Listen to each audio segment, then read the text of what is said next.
ETF index mutual funds నేర్చుకుని stock మార్కెట్లో రాణించాలనుకుంటున్నారా? వెంటనే ఈ నెంబర్కి కాల్ చేయండి.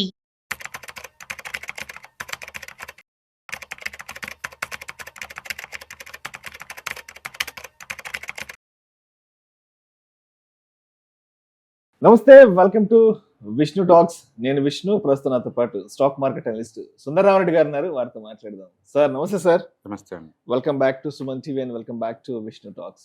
ఒకసారి ఇవాళ మార్కెట్ క్లోజింగ్ ఎక్కడో చూద్దాం. 20th మార్చ్ ఫ్రైడే, కొత్త సంవత్సరంలో ఫస్ట్ వీకెండ్. సెన్సెక్స్ విషయానికి వస్తే 325 పాయింట్ల లాభంతో 74,532 వద్ద క్లోజ్ అయింది. నిఫ్టీ విషయానికి వస్తే 112 పాయింట్ల లాభంతో 23,114 వద్ద క్లోజ్ అయింది. బ్యాంక్ నిఫ్టీ విషయానికి వస్తే 23 పాయింట్ల నష్టంతో 53,427 వద్ద క్లోజ్ అయింది. సో గత కొద్ది రోజులుగా చూస్తున్నటువంటి మార్కెట్ ఫాలింగ్ కి సంబంధించిన కారణాలు అయితే యుద్ధం. సో ఏంటి ఈ మార్కెట్ సినారియోని, యుద్ధం సినారియోని ఇంకా ఎంతవరకు చూడాలి అంటారు? ఎప్పటి వరకు చూసే అవకాశం ఉందంటారు అసలు? సో బేసికల్గా అయితే మార్కెట్ ఏ రోజు కా రోజు అంటే రికవరీకి ట్రై చేస్తున్నా సరే ఏదో ఒక న్యూస్ తోటి మళ్ళీ కొలాప్స్ అవుతా ఉందన్నమాట. అండ్ ప్రపంచవ్యాప్తంగా అన్ని మార్కెట్స్ పరిస్థితి అంతా ఇంతే ఉంది, అన్ని అసెట్ క్లాసుల పరిస్థితి కూడా ఇంతే ఉంది. మామూలుగా ఏంటంటే ప్రతిసారి ఏదన్నా అన్సర్టనిటీ జరిగినప్పుడల్లా గోల్డ్ సిల్వర్ మూవ్ అవుతుంది, లేకపోతే బిట్ కాయిన్ మూవ్ అవుతుంది, లేకపోతే బ్యాంక్ ఈల్డ్ మూవ్ అవుతూ ఉంటుంది, ఏదో ఒకటి జరుగుతూ ఉంటుంది. ఈసారి ఏంటంటే అన్ని అసెట్ క్లాసులు కరెక్షన్ గురవుతున్నాయి. మీరు నిన్న చూసినట్టయితే సిల్వర్ 10%, గోల్డ్ 5%. పోనీ ఈ రోజు రికవర్ అవుతుందంటే జస్ట్ 0.5% రికవర్ అంతే ఉంది.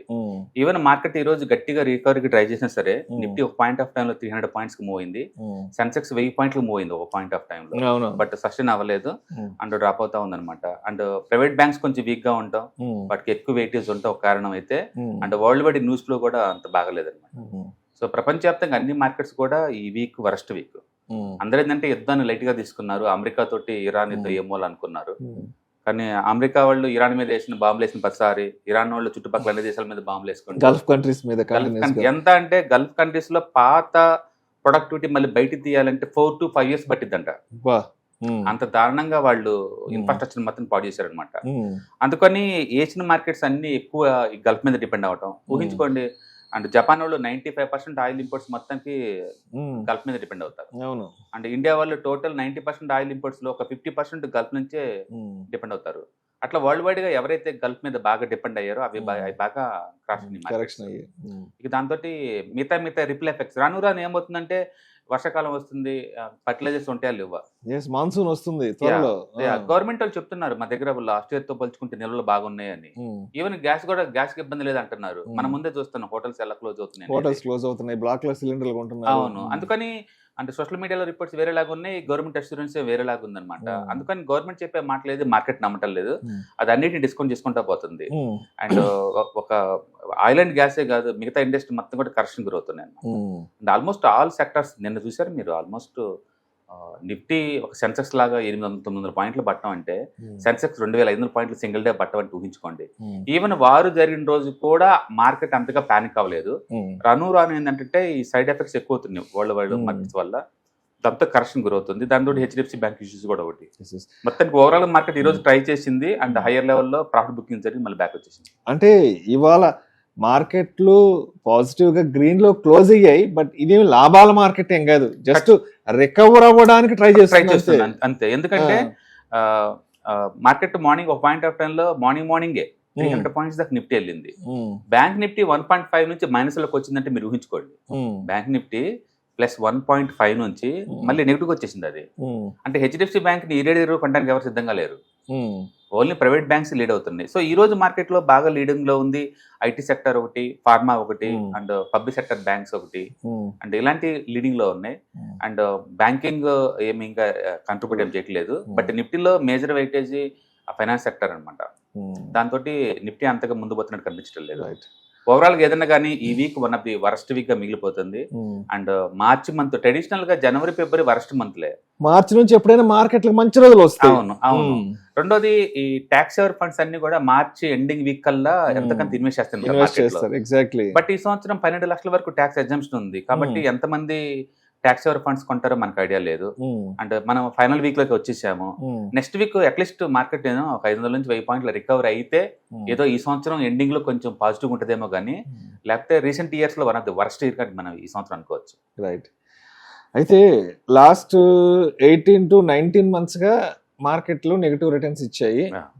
సరే, మళ్ళీ ఏదో ఈ మధ్య కొంత ఫిబ్రవరి నుంచి ఏదో కొంత రికవర్ అయినాయి మార్కెట్లు. మళ్ళీ అక్కడి నుంచి ఫాల్ మొదలుపెట్టి దగ్గర 2 ఏళ్ళు వెనక్కి వెళ్ళిపోయింది.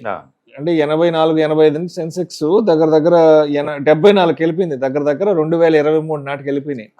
నిఫ్టీ ఏమో 26,500 నుంచి దగ్గర 23,000 అక్కడక్కడ కొట్టుమెట్టాడుతుంది. సో ఇప్పుడు ఎన్ని రకాల అన్సర్టనిటీస్ ని మనం సైడ్ చేసుకుని వెళ్తే, అంటే ఎన్ని రకాల అన్సర్టనిటీస్ క్లియర్ అయితే మళ్ళా మార్కెట్లు ఆ రేంజ్ వెనక్కి వచ్చే అవకాశం ఉందంటారు? ఎంత టైం పడుతుంది 10% మార్కెట్ మళ్ళీ వెనక్కి రావడానికి? బేసికల్ గా ఏంటంటే ఎప్పటికప్పటికి ఏంటంటే ఇంతకన్నా వర్స్ట్ జరగదు కదా అనుకుంటున్నారు. మళ్ళీ ఇంకో అటాక్ వస్తుంది, మళ్ళీ అన్సర్టనిటీ అవుతుంది, మళ్ళీ రికవర్ అవుతుంది, ఇంకేం లేదులే అనుకుంటున్నారు. ఇండియా పరంగా మనం విడిగా చూసుకున్నప్పుడైతే ఈవెన్ జిఎస్టీ తగ్గించిన తర్వాత కూడా జిఎస్టీ గవర్నమెంట్ కలెక్షన్ తగ్గలేదు. అంటే ఇంటర్నల్ గ్రోత్ బానే ఉంది, ఎక్స్టర్నల్ ప్రెషర్ టూ మచ్ ఉందన్నమాట. ఏదో టైంలో చాడుతుంది. ఇప్పుడు ఆంథ్రోపిక్ వచ్చిన తర్వాత ఐటీ ఇండస్ట్రీ 20% పడుకొచ్చింది. జనవరి ఫిబ్రవరి మొత్తం ఆంథ్రోపిక్ మొత్తం ఐటీ మొత్తం పడేసి ఐటీ రికవరీ అవుతుంది, ఇంకా ఇంతకన్నా పడటానికి ఏం లేదు అనుకున్నప్పుడు గల్ఫ్ వార్ తోటి, ఆయిల్ అండ్ గ్యాస్ తోటి మొత్తం స్టాక్స్ సెక్టర్ మొత్తం పడగొడుతుంది. స్ట్రాంగ్ గా ఉన్న automobile sector all time high దగ్గర నుంచి అది 1 year లోపలికి వచ్చేసిందండి. బ్యాంకింగ్ ఇండస్ట్రీ 1 year హై నుంచి 1 year లోకి వచ్చిందండి. అంటే విత్ ఇన్ ద 1 month కి అగ్రెసివ్ అనమాట. 10% మార్కెట్ పట్టం అంటే 1 month లోనే. నిఫ్టీ అండి, నేను అయి కాదు. ఈసారి ప్రత్యేకత ఏంటంటే నిఫ్టీ లేదు, లార్జ్ క్యాప్ లేదు, మిడ్ క్యాప్ లేదు, స్మాల్ క్యాప్ లేదు, మొత్తం 10% పడిగొట్టేసింది విత్ ఇన్ 1 month కల్లా. సెక్టార్స్ అయితే 14 to 15% డ్రాప్ అయింది. మనం ఇప్పటిదాకా ఈటీఎఫ్స్, మ్యూచువల్ ఫండ్స్ సేఫ్టీ అనుకుంటున్నాం. నిన్న ఒక్కరోజే మ్యూచువల్ ఫండ్ టోటల్ పోర్ట్ఫోలియో అనేది -3 వచ్చిందండి. ఏది మ్యూచువల్ ఫండ్ పోర్ట్ఫోలియో మనది సేఫ్టీ అనుకుంటున్నాం. అంటే అలాంటి ఇండెక్స్ వాళ్ళు కుప్పగొలుస్తుంది. అంటే స్టాక్ స్పెసిఫిక్ అయితే ఎంత పడిందో ఊహించుకోవచ్చు మనం. మనం టీసీఎస్ మంచిది, టాటా టెక్నాలజీస్ మంచిది, టాటా ఇన్వెస్ట్మెంట్ మంచిది అనుకుంటున్నాం. ఒక్కోటి 60-70% డిస్కౌంట్లు దొరుకుతుంది. హెచ్డిఎఫ్సి బ్యాంక్, ఐటీసీ మంచిది అనుకుంటే అవి కూడా 1 year లోలో 4 years లోలో ఎడుతుంది. ఈ మార్కెట్ లో సేఫ్టీ అనేది ఎక్కడా లేదు. మీరు లార్జ్ క్యాప్ అనండి, స్మాల్ క్యాప్ అనండి, మిడ్ క్యాప్ అనండి, ఈటీఎఫ్ అనండి, ఇండెక్స్, ఈక్విటీ మార్కెట్ దాని ట్రూ నేచర్ చూపిస్తుంది. టూ మచ్ వాలటిలిటీగా రియాక్ట్ అవుతుంది. కొన్ని గోల్డ్, సిల్వర్ దాక్కుందాం అంటే అవి ఇంతకన్నా దారుణంగా టారండి. సిల్వర్ చూడబోతేనేమో ఒక నానో క్యాప్ లాగా, అంటే సిల్వర్ గోల్డ్ చూడబోతేనేమో ఒక స్మాల్ క్యాప్ కంపెనీ లాగా మూవ్ అవుతుంది. ఏంటది నిన్న 10% డౌన్ సింగిల్ డే, మొత్తం రివర్స్ అయిపోయింది. మెటల్స్ కూడా రివర్స్ లో ట్రేడ్ అవుతున్నాయి. అంటే ఇలా అప్పర్ సర్క్యూట్ లో లోయర్ సర్క్యూట్ లో అవుతుంది. అందుకని మార్కెట్ లో అన్ని అసెట్ క్లాసులు కూడా డౌన్ టర్న్ లో ఉన్నాయండి. అంటే అన్ని చోట్ల ఈ కాలేజ్ లిక్విడిటీ స్క్వీజ్ అనమాట. అంటే జనాలు ఏంటంటే క్యాష్ లో హోల్డ్ ఉంచుకోవడం కోసం ఏదో ఒక రేట్ అమ్మేసుకుని బయటకు వద్దాం అన్నట్టు ఫీల్ అవుతున్నారు, సేవింగ్స్ మోడ్ లోకి వెళ్ళిపోతున్నారు. అది దాంతో పానిక్ వచ్చేసి అన్ని అసెట్ క్లాస్ కరెక్షన్ అవుతుంది. ఈక్విటీ ఇంకా కొంచెం వలటిలిటీ కాబట్టి అది సినిమా చూపించేస్తుంది. మొత్తానికి కోవిడ్ మార్చి మళ్ళీ ఈ మార్చి అది గుర్తు చేస్తుంది ఆ మెమరీస్. ఆ టైంలో అన్న క్విక్ వచ్చింది, క్విక్ గా వెళ్ళిందండి. బట్ ఈసారి ఇప్పటికే అది ఆల్మోస్ట్ 18 నెలలు కంటిన్యూస్ పడుతూనే ఉంది. రికవర్ అవుతుంది అనుకుంటే ఇంకా పోతూనే ఉంది కిందకి. టూ మచ్ పెసిమిస్టిక్ మూడ్ లో ఉన్నారు ఇన్వెస్టర్స్ అందరు కూడా. బట్ ఎప్పటికప్పటికి హోప్ ఏంటంటే ఇండియన్ సెంట్రిక్ గ్రోత్ బాగుంది కదా, రికవరీ కాకపోద్దని ఒక ఆశ అనమాట. రైట్. సో ఎఫ్ఐఎల్ విషయానికి వస్తే ఆల్మోస్ట్ నిన్న March 19th ఆల్మోస్ట్ 7,500 కోట్ల రూపాయలు సెల్ ఆఫ్ చేసుకుని వెళ్ళిపోయారు. అంటే ప్రతిరోజు కనీసం ఒక 5-6 వేల కోట్ల రూపాయలు సెల్ ఆఫ్ చేసి మార్కెట్ నుంచి ఎగ్జిట్ అయిపోతున్నారు.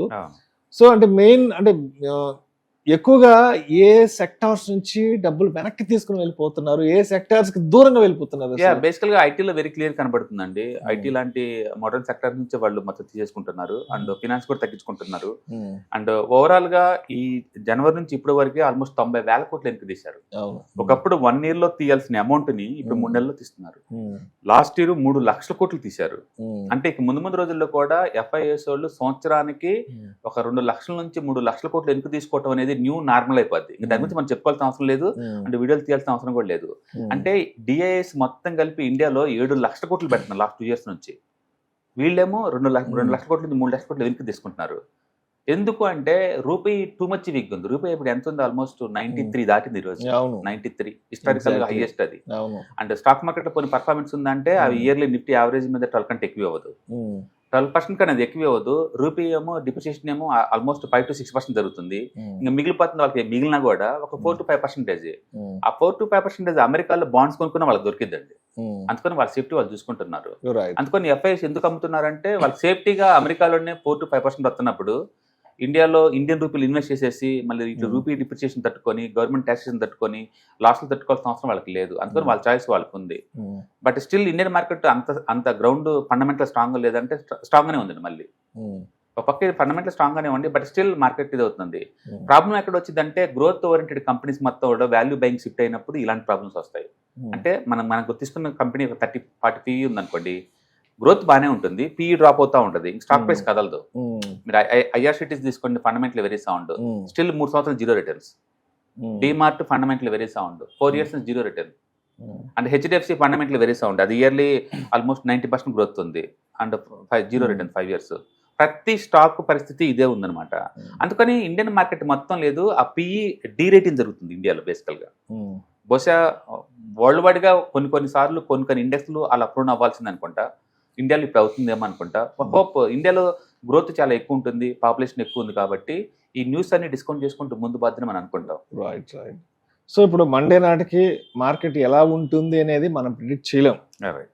బట్ మండే నాటికి ఇప్పుడు జరుగుతున్న అన్ని సినారియోస్ని దృష్టిలో ఉంచుకుని ఇన్వెస్టర్స్ ఆ ట్రేడర్స్ ఎటువంటి జాగ్రత్తలు తీసుకోవాలి? ఈక్విటీ మార్కెట్ వరకు అయితే ఇది వాలటిలిటీస్ ఎక్కువ ఉందండి. ఇక్కడ మీరు మామూలుగా అయితే నిఫ్టీ ATR అంటే ఫర్ డే అది మూవ్ అయ్యేది 220 points మూవ్ అవుద్ది. ఇప్పుడు 350 points మూవ్ అవుతా నార్మల్ అయిపోయింది అది.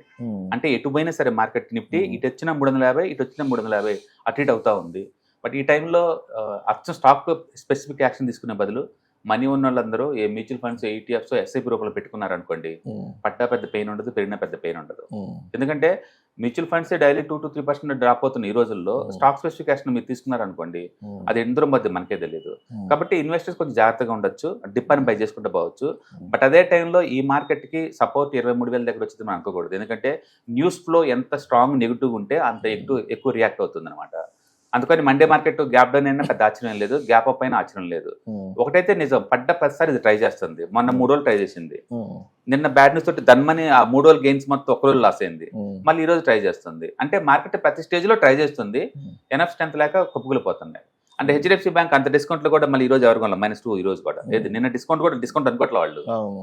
అందుకని మార్కెట్ ఏంటంటే ప్రస్తుతానికి ఆ నెగిటివ్ తోటి అంటే పాజిటివ్ న్యూస్ అది తీసుకోవడానికి ఇష్టపడలేదు. అన్ని అసెట్ క్లాసులు కరెక్షన్ అవుతున్నాయి. కాబట్టి ఈక్విటీ మార్కెట్ కూడా షార్ట్ టర్మ్ లో ఆ వాలటిలిటీ ఉంటుంది. హోప్ ఏంటంటే మనం మార్చి మంత్ లాస్ట్ వీక్ లోకి ఎంటర్ అవుతున్నాం. ట్రెడిషనల్ గా లాస్ట్ వీక్ క్యాష్ ఫ్లోస్ చాలా స్ట్రాంగ్ ఉంటుంది మార్కెట్ లో, అటు NPS కావచ్చు, ఇటు ట్యాక్స్ ఫండ్స్ రూపంలో కానీ. ఈ సంవత్సరం కూడా అది కంటిన్యూ కనుక అయితేనేమో రికవరీ మనం ఎక్స్పెక్ట్ చేయొచ్చు. బట్ ఏప్రిల్ మంత్ ట్రెడిషనల్ గా వెరీ స్ట్రాంగ్ ఫర్ బుల్స్.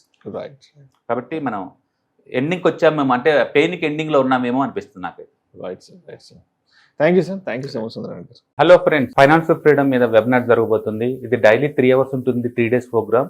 దీంట్లో మీకు ఫైనాన్షియల్ ఫ్రీడమ్ ఎలా సాధించవచ్చు via with ETFs, index funds, mutual funds ద్వారా డీటెయిల్ గా ప్రాక్టికల్ వేలో మీకు ఎక్స్ప్లెయిన్ చేయబడుతుంది. అండ్ దీంట్లో ఎనీ డౌట్స్ ఉన్నా సరే ఇమీడియట్ గా వెబినార్ లోనే ఎక్స్ప్లెనేషన్ చెప్తారు. అండ్ అలాగే మ్యూచువల్ ఫండ్స్ ఎగ్జామ్స్ ఎవరైనా రాద్దాం అనుకున్నా సరే, మ్యూచువల్ ఫండ్ డిస్ట్రిబ్యూటర్ గా మీరు సెటిల్ అవ్వాలన్నా సరే ఎలా చేయొచ్చు, వాటికి సంబంధించిన డీటెయిల్ ఎడ్యుకేషనల్ వివరాలు మొత్తం కూడా ఈ ప్రోగ్రామ్ లో డీటెయిల్ గా చెప్పబడుతుంది. కాబట్టి ఎవరైనా సరే ఈ వాలటిలిటీ ఉన్న ఈ స్టాక్ మార్కెట్ లో స్టేబుల్ గా ఉండి అండ్ మంచి returns via with ETFs, index funds, mutual fund ద్వారా ఎలా సంపాదించవచ్చు, ఎందుకు ఇవి ఇంపార్టెంట్, ఫైనాన్స్ ఫ్రీడమ్ కి ఎలా ఉపయోగపడతాయో ఇవన్నీ కూడా డీటెయిల్ గా ఎక్స్ప్లెయిన్ చేయబడుతుంది. కాబట్టి ఎవరైనా ఇంట్రెస్ట్ ఉన్న పార్టిసిపెంట్స్ అందరూ కూడా ఈ అవకాశాన్ని వినియోగించవలసిందిగా కోరుతున్నాను. Thank you.